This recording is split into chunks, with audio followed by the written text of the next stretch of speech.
Ladies and gentlemen, the Snagglepuss Little Theater presents a special treat for the youngsters, the star of tonight's show, that international thespian and bon vivant, the one and only Snagglepuss. Enter stage left, forsooth, 5 sooth even. 'Tis I, Snagglepuss, thespian, actor, and ham even. I may not be the world's greatest actor, but on the other hand, who's to say? Who's to say? Anywho, tonight, your favorite and my favorite actor, Snagglepuss, will present one of the most delightful stories ever wrote or written, the classic Wizard of Oz. Thank you very large. So now, let's dim the lights, raise the curtain, and on with the show. Once upon a time, as we say in the trade, there was a little orphan gal. Her name was Dorothy, and it still is even. She lived on a dinky little farm in Kansas with her Uncle Henry and her Aunt Em. But who was her closest friend? I'll tell you. A little black dog with long black, silky hair and little black eyes named Toto. Well, one day, Dorothy saw a cloud on the horizon even. It was big and black, and from the north she heard something. A loud windstorm. Heavens to Murgatroyd. That sound could mean only one thing. A windy cyclone, and that's the worst kind. Come on, Toto, quick! We've got to run for the cellar before it's too late! Dorothy grabbed Toto and started to run, but it was too late. The cyclone struck.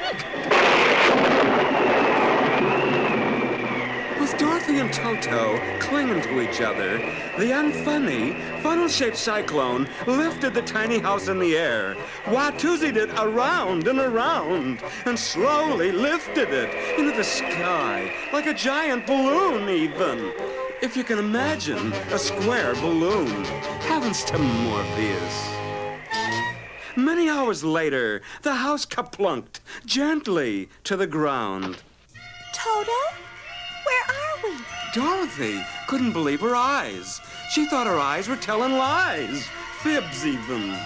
They had landed in a strange, fantastical place of which she'd never seen the like, and she didn't like it. There was a bubbling brook running past the house. So being thirsty, Dorothy went out to get a drink. Well, you can imagine her startledness when she saw some wee people, leprechauns even. Before Dorothy could say word one to him, one of the pint-sized citizens approached Dorothy, walked over to her even. Welcome to the land of the Munchkins. Please tell me where I am. You are in the land of Oz.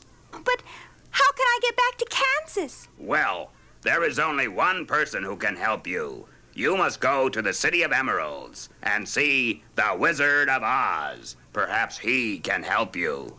But how can I find the City of Emeralds? Simple. Just follow the yellow brick road. So Dorothy and Toto started their long journey down the yellow brick road. Exit to the Wizard of Oz. After walking for several miles, Dorothy sat down beside a cornfield to rest even. But she was startled when she heard a very strange voice. Good afternoon. Welcome to the land of Oz. Dorothy looked all around, but saw no one. Nothing but a scarecrow hanging upon a long pole. Did you speak to me? Indeed I did. Who are you, little girl?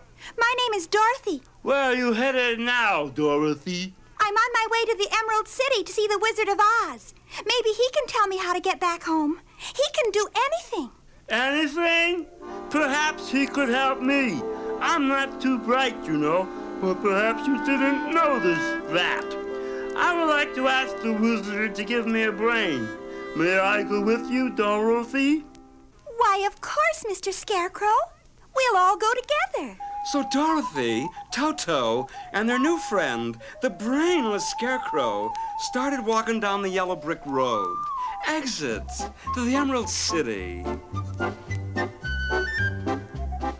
A few miles down the road, Dorothy heard another very strange sound. There in the forest, they saw a man made out of tin. He was holding an axe as if he was trying to chop down a tree. But he couldn't move, you see, being made of a cheap grade of tin. He'd rusted. What can we do for you, Mr. Just call me Tin Man. I don't have a real name. If you can find an oil can and oil my rusty joints, I'd be much obliged. Later, Dorothy explained that she was going to the Emerald City to ask the Wizard of Oz how to get back home. And the Scarecrow was going along to see if the wizard could give him a brain. Oh, wonderful. Say, can I go too? Maybe the Wizard of Oz could give me a heart. You see, since I was built by a non-union tinsmith, I don't have a heart like most folks do. Of course. You're welcome to come along. We'll all go see the Wizard of Oz together. Soon, Dorothy and her new friends were walking through a deep, dark woods. And just at that moment, a huge, ferocious-looking lion leaped out of the dark woods. With one hefty swipe of his paw, the lion slapped the Scarecrow across the yellow brick road. And little Toto, forgetting how tiny he was, ran toward the big lion, barking ferociously. When Dorothy saw that little Toto was in danger, she rushed forward. She slapped the lion right in his proboscis, his nose even. Don't you dare bite Toto, you big bully! A big lion like you picking on a little puppy like Toto. I am ashamed, as a matter of fact. But I'm afraid to roar at any big animals. They might... they might clobber me, you see. I'm a cowardly lion. Why don't you come with us? Where are you going? We're all going to the Emerald City to see the Wizard of Oz. So Dorothy and her friends continued their long journey to the Emerald City.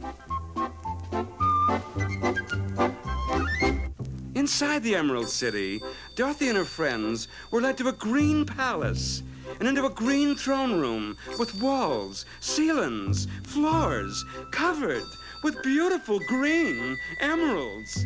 In the middle of the room was a big green marble throne. Sitting on the throne, well, it wasn't exactly sitting because it was nothing but a big head. No body, just a head. As Dorothy stared, wide-eyed, the big, bald head said, I am the great Wizard of Oz. Who are you? And why have you come to see me? I'm Dorothy, and these are my friends. We've come to you for help. I will do all of you the favors you ask. But first, you must do me a favor. Of course, Mr. Wizard. What do you want us to do for you? Destroy the Wicked Witch of the West. Dorothy and her friends headed west into the setting sun. They had gone only 20 miles into the land of the Winkies before the Wicked Witch of the West spotted them. So, that wacky Wizard of Oz has sent some of his stooges to destroy me, hey? Well, we'll see about that, said the witch, blowing on a silver whistle. And a big army of winged monkeys appeared in the castle as if by magic. All right, you winged monkeys! We're gonna try an aerial attack! Fly out there and destroy those strangers who dare enter my land! Roger! Said the captain of the flying monkeys. We'll go out and over! And the flying monkeys took off like a herd of birds to attack. The winged monkeys flew straight to their target as Dorothy stood, holding the frightened Toto in her arms. The winged monkeys lifted her up, and flew away to the Wicked Witch's castle with her as Toto protested loudly. It looked like none of them would ever make it back to the Emerald City alive.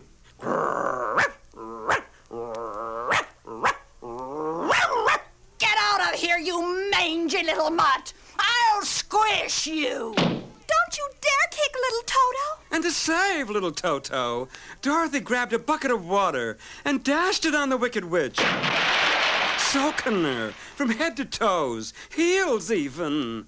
And then a fantastical thing happened, weird even. The Wicked Witch began to shrink.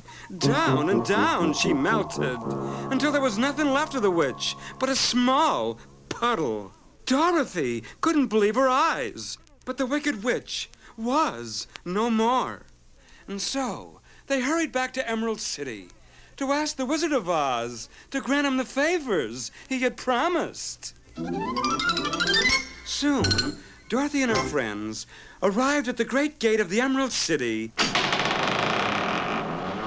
Dorothy and her traveling companions entered the great green throne room of the Wizard of Oz. What brings you back to the great Wizard of Oz? I thought I told you I would grant no favors until the Wicked Witch was gone. But she is your wizardry. The Wicked Witch has melted. So we've come to ask you to help us. No, I'm not really the great Wizard of Oz. I'm just a phony. I'm a humbug. But what about my brain? Well, Scarecrow, you already have brains. All you have to do is learn to use them, you see. The more you think, the smarter you'll get. What about my heart? Well, Tin Man, you already have a heart. You just didn't realize it, you see. Every time you help others, it proves that you have a heart. But what about my courage? Actually, Lion, you have courage. True courage is facing danger when you are afraid. And how am I going to get back home to Kansas? That'll be easy. Remember, I came to the land of Oz in a balloon, so you and I shall fly back home in a balloon. Dorothy was happy about going home, but her eyes filled with tears as she waved goodbye to the big-hearted Tin Woodman, the wise Scarecrow, and the lion-hearted Lion. Within hours, the great balloon kaplunked gently to earth, and Dorothy was safely back at home. When Dorothy's Aunt Em saw the little girl back home again, she cried with joy. Dorothy, oh, my child, where on earth have you been? Well, Said Dorothy. I've been to the land of Oz. Of course, Aunt Em thought Dorothy's story about the Wizard of Oz was just a lot of childish imagination. But we know better, don't we?